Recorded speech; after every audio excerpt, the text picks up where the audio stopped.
Well, good morning, everybody, from the moody, I should say, the moody. Oh, have you ever gone over these? Great. Awful for the anxiety. But a moody Lake District on the road to Ambleside.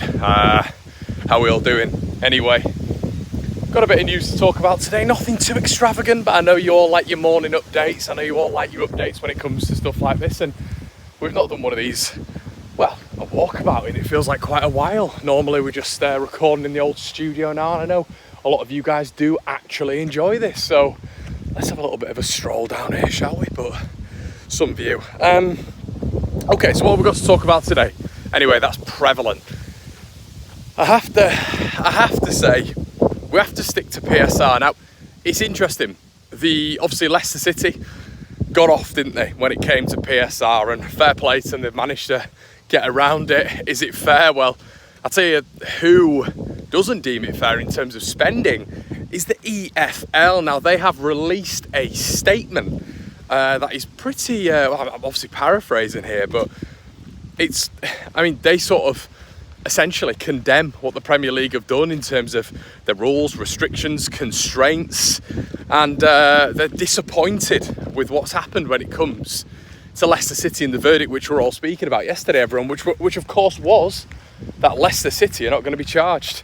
And it's interesting now because Everton are involved in this, obviously Leeds are involved in this massively, and it goes all the way back. And listen, the discussion of course today isn't just about Leicester City, it's not just about them avoiding the points charges, but for me, there's been a lot of discourse and conversation and debate over whether or not Leeds United should just go out and spend.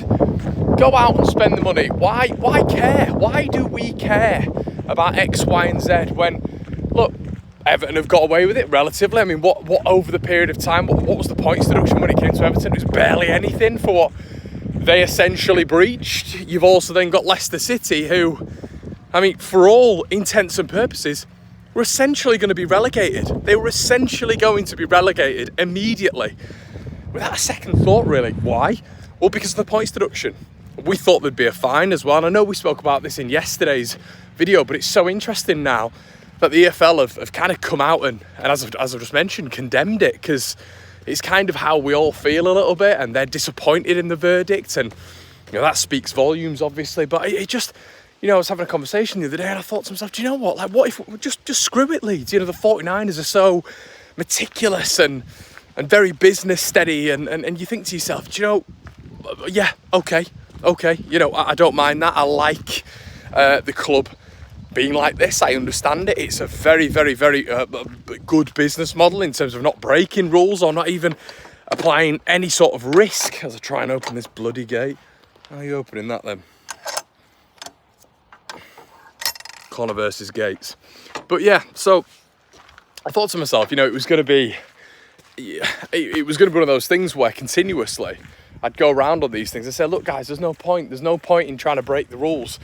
But it feels like it's unfair because it'd hit us harder, and it's not one of those clubs in football where it's like, the refereeing decisions always go against us, or this, that and the other, because I don't feel we're a club like that. But what we are is we are hated by every single fan base in the country, and those fan bases obviously soak up to government body level, if you wish, or regulation level, if you wish. And it does feel very much like Leeds have always been hit with the harshest of hands. You look at the 15-point deduction in League One, which had never been seen at that moment in time, and I think it's still one of the biggest point deductions of all time, if not the biggest.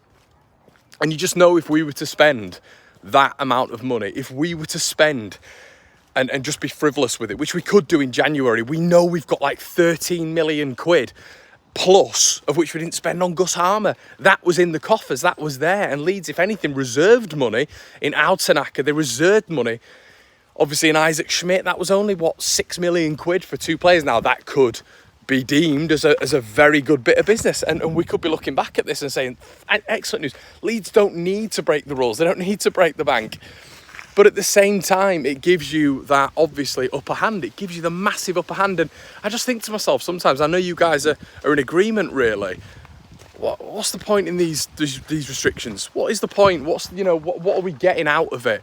And yeah, let me know in the comment section below. Are you very much of that thinking? Just in terms of just spend the money, Leeds. I just get to a point now where I'm just getting none of it lines up. None of it lines up. The punishment never ever matches up with what's actually being done. And yeah, I think it's interesting. You wonder with Leeds, if Leeds were to just go out there and frivolously spend, is that the way forward? But then obviously the counterpoint to that is we know what would happen if we did that, don't we? So anyway, let me know what you think in the comment section below. That's more of a discussion point, and I want to know what you guys think on that. Now, the second thing I wanted to talk about today was a Rhine newspaper, very, very local to that area. Obviously, we know there's several Rhine papers who essentially broke the news when it came to Max Verber and Mönchengladbach, and you know, they were speaking obviously about Dejan Ljubicic, and they were the ones to break the news. It wasn't from the 49ers side. Apparently, according to this Rhine paper, Daniel Farke wasn't happy with the signing of Al Tanaka. Now, a few people have linked me this story today, and I'm not 100% sure I believe that. I mean, the frustration I can imagine of Leeds not getting a player, you know, at a certain point last season, this campaign, sorry, I feel that would have frustrated Daniel Farke. I genuinely do believe that. But to say that they've kind of, I don't know, he's kind of upset by the fact that they've managed to get Al Tanaka as a equivalent, an alternative, if you will, to Dejan Ljubicic, I just can't see it. Like, Tanaka's been on Leeds' radar for 2 or 3 years. So interesting how we've managed to now actually push that button and go and get him. But I just can't see it as a thing. I can't see Leeds United thinking to themselves, you know what, we could have got Dejan Ljubicic 100%, but Tanaka's probably better value for money. I mean, money-wise, as I keep mentioning, guys, this. Look at this sheep here. I don't know if you'll be able to see it. But yeah, money-wise, we're in a really good. It feels like we're in a really good spot. You know, you got that money in the coffers, as I've mentioned previously, for Gus Hamer. You know, so could Leeds have broke the bank? Well, we could have definitely spent more money. It feels like definitely spent more money, but we didn't do that once again. And yeah, Dejan Ljubicic was one of those where he wouldn't have cost Leeds that much money. It feels like, hey, Chief. You know, it wouldn't have cost Leeds that much money. I think we're all very, very aware of that. So I'm not in the position of thinking to myself that this is a likely rumour and something that actually happened. I do genuinely believe that Al Tanaka is probably going to be one of the signings genuinely of the window.